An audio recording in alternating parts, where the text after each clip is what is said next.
Hello, everybody. PPD here. I'm here to talk with the FryBoys team owners, Hatlord and Lemo Feta. Welcome to the NADCL YouTube channel. Could you share a little bit or tell us maybe a little bit about yourselves and share your journey about becoming a team owner in the NADCL? When I first heard about it, I was really excited because I feel like the American scene has been kind of dwindling down. And to have an opportunity to, start everything back up and to see like the excitement that comes like with having tournaments like this, I just wanted to see things kind of from the ground root and be involved as much as possible. I'm a recent graduate from medical school and I am going to be involved in pediatrics. And I know, like, at least for like my state, like they've included esports as part of like the curriculum for just in general for kids to become part of something. And I think like being able to have an opportunity for me to be like, hey, there's this type of leagues that you can like be involved in if you want to be playing a little bit more competitively. I think that that's like a great opportunity for me to kind of be involved and see how I can like help kids achieve their dreams and to kind of change that like stigma of, oh, like becoming an esports player is kind of like a waste of your time kind of thing that I think like a lot of times like parents have an idea of like video games are kind of addictive and all of that kind of stuff. So I can't like wait to see like what this comes up to. And thanks for having me. How about you, Hatlord? What do you got? So I was gonna make a team by myself, but then this serial killer named Lamo forced me to go into business with her. And I saw the art for this dragon that's currently our logo. I was like, man, that would probably sell a ton of money, a ton of merch. And at the same time, you came to me with this NADCL thing, which had merch. And I'm like, okay, well, here you go. I guess I can see if this thing's gonna, be a moneymaker or not. So I bought the art from the artist. And then I also got into this because, there's no opportunity for Dota players in NA. There's no orgs. And historically, there's been a lot of gatekeepers. And a lot of people grew up watching Arteezy, and before that, Fear and Demon.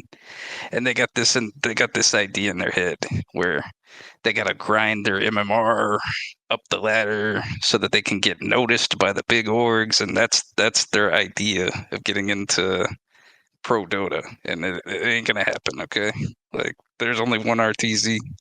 10 years later, there's still one Arteezy.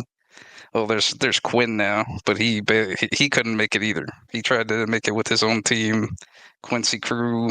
He got noticed finally by Sonics, but they got dead last, and he got an opportunity to go to Game and Gladiators, and he took it, and now he's winning every single major. So, and then in NA, a lot of people are really antisocial. They don't want to make friends in Dota. They turn on their music. So getting together 5 people to go into the DPC is quite the task for a lot of these players.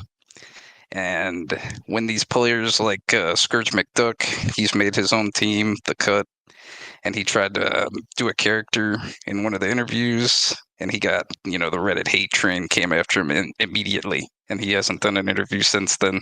So I feel like whenever somebody tries to do something in NA, they just get shut down by Reddit instantly, and nobody in NA wants to stream because of that as well, I think. And the only people that stream are like really old people like Mason, PPD, I Annihilate, IX Mike.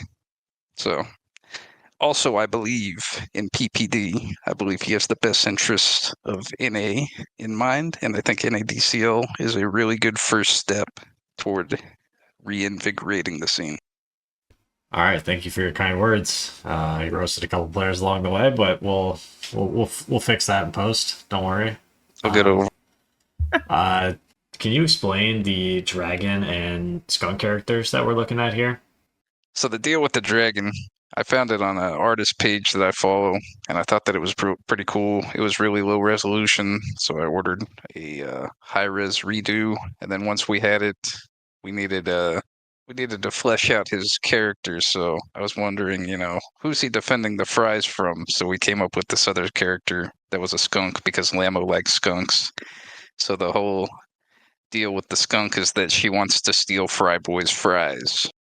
And we got this comic that we'll be releasing next week that will be the introduction to both of the characters. Okay, I like that. So you guys are going to have some storytelling going on throughout the season through comics, if I'm understanding correctly. Yeah, we're going to kind of flesh out these two characters. They're not too deep, it's kind of like a Tom and Jerry thing. All right, I like that. That's something unique that other teams don't have going for them. So maybe lean into that. What are some, unique aspects about your team? How do you sort of see yourself sort of running your team? Are you thinking a lot of transparency and communication, or is this, are you going to be putting down the iron fist? I'm all about the iron fist, I appreciate the support. I'll listen to support, but at the end of the day, I think our team's goal is to get the wins, and I'm looking at who's the best. I know that there's a lot of really great players in NADCL. Odyssey is a really great player. Everybody has their eyes on AMB because he's at the top of the leaderboard. He's a great player. There's also Thana and Zor, and there's a lot of players in here that are really good, and a lot of players I never heard of, and they haven't changed their name to be easy to find. So people should have their name be set up at the same as the spreadsheet. Otherwise, you're going to get overlooked. That's pretty important. Yeah, I definitely have a very similar view to Hat Lord in terms of what we want for the team. When we first started off, we kind of talked about what we wanted, and our visions aligned. And I do feel like having a lot of transparency and having a very set thing of what we expect from the team is something that I'm planning on doing at the beginning. Once we figure out who we want in terms of the team, I also want the team to be very involved in decisions as well. I want for everybody to have a pretty equal chance of voicing their own opinions and then coming to a solution to whatever issue comes up, or if we want to tackle certain aspects of how we want to make sure the team is doing well and stuff like that. And I've been watching a lot of games, and I've been really impressed with a lot of the talent that I've been seeing the last couple of days. And I've been taking some notes on some players, and I'm really excited for what's coming up next. I like it. I had an idea, and you can steal this if you want, but what if you had your players also vote for who they think they should sort of, get rid of? Is that in the plans? Oh, Definitely yeah, going to be taken into account because, if you have 4 players on your team that don't like one guy, then how are you going to keep the one guy? Or maybe you kick all 4 of the players like EG and keep Arteezy. True.